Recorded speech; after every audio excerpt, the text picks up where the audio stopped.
how to take care of your car for dummies. Tip number one that I have for you personally, as the cold season is upon us, I always let my car warm up. On Subarus, it lets you know when your car's still cold with that blue light. Other cars, it may have a different thing. Usually you can tell by your RPMs and the way your car sounds. Right now, maybe you can hear it, but it sounds like my engine is idling really rough. My tip would be let your car sit for around 5 to 10 minutes just before you start driving. I will always do this. Even if it's warm outside, just always let your car warm up. If your car doesn't have that blue light that mine does, another way that I'm able to tell is if your RPM stick, that red thing, once it goes down to around 1 or below it, that's when your car should be ready to go. If your car is above the 1 or close to 2, that means it's still cold. Maybe wait a little longer. If you're in a rush, maybe it's a different story. I would recommend trying to manage your time in order to let your car warm up and then reach your destination in time, just because it really does help the longevity of your car. Keeping your car clean is also a very important step to taking care of your car. Your car being dirty or you just having stuff around it can cause mold. That deteriorates the stuff in your car, which then lowers the value of your car, and then it makes it stink, which is something you obviously don't want. So keeping your car clean is also a very good tip. Tip number 3 is oil. So from car to car, it varies what type of oil you have. Generally, you can just look it up and it'll tell you. Usually you want to do an oil change every 5,000 miles or every like 3 to 6 months. It really depends on the usage of your car. The oil is detrimental to the life of your car though. If you really want it to last, I would recommend changing it as often as possible. And it's super easy to check. This is what you call a dipstick.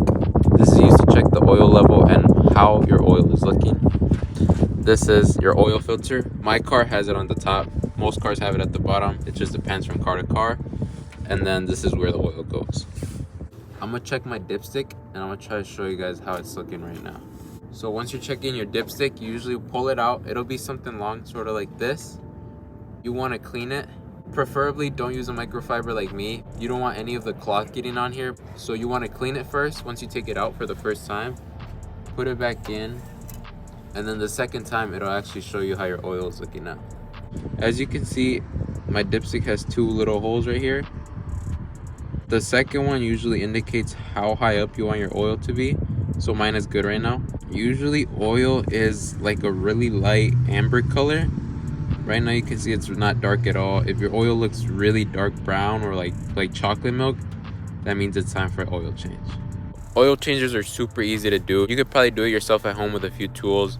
There's millions of YouTube videos on how to do it for each and every single car. You could really save yourself some bucks. A lot of shops do it from like 60 up. It just really depends on what car you have. But if you want to save some bucks, I would recommend doing it yourself. It's also fun and it's a learning experience. Tip number 4 I have for you guys is checking your air filters. Mine is right here. It goes from car to car as well. You can see it right there. Those I would recommend checking every time you do an oil change. They accumulate like leaves and stuff that's on the road. It just accumulates there to not go into your engine. By cleaning it out or getting a new one, it'll allow your engine to breathe better. And there's 2 air filters. One is in your engine, which I just showed you.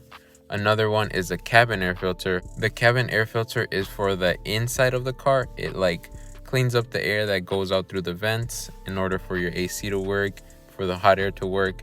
Those accumulate a lot more of nasty stuff for some reason. I recommend checking those once like every 2 months, I would say. If you live in a really dirty area though, I would recommend checking it more. Again, you could just look up your car and it'll show you how to check either filters. Tip number 5 from me has to do with shifting. So let's say you're driving to that parking spot, right? As soon as you get there, don't just shift it straight to park because you're there. Wait until your car is fully stopped. Slowly put it into park and boom. Shifting really fast, especially in automatic cars, is really common for people. I see a lot of people when they're going from reverse to drive, they haven't even came to a stop and are already driving off, which isn't good for the car just because of the rapid change. I really recommend coming to a full stop before changing gears, and it just helps the transmission work a lot better, and it allows the car to last longer just because obviously you're being more patient with it. Tip number 6 that I have for you is really important. Having your gas tank full is ideal for your car's longevity.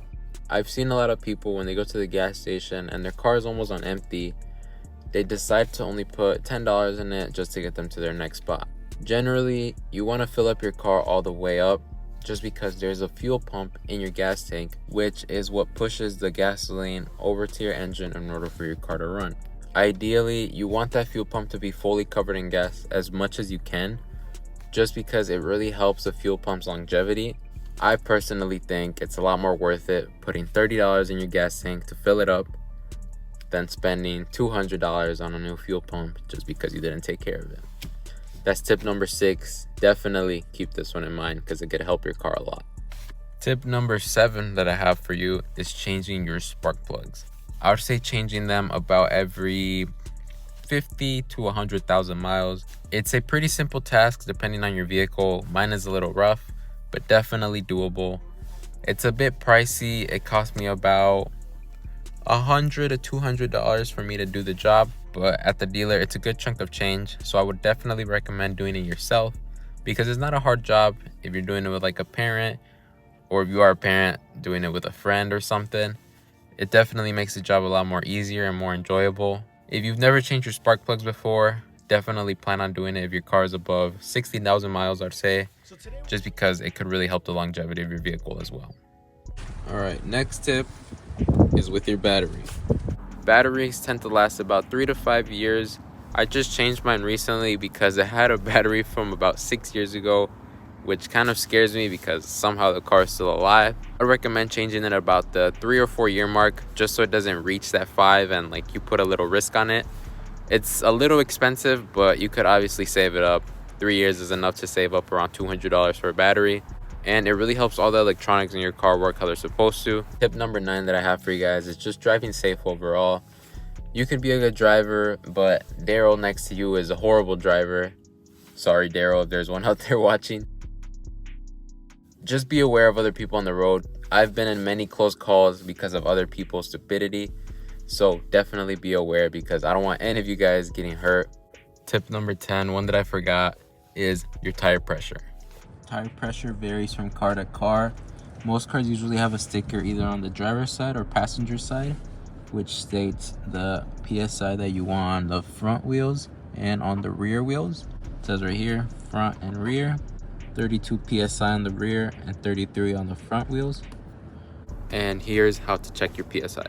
Majority of tires will have a little thing covering this, so you just unscrew it, boom, put it to the side, you don't want to lose it.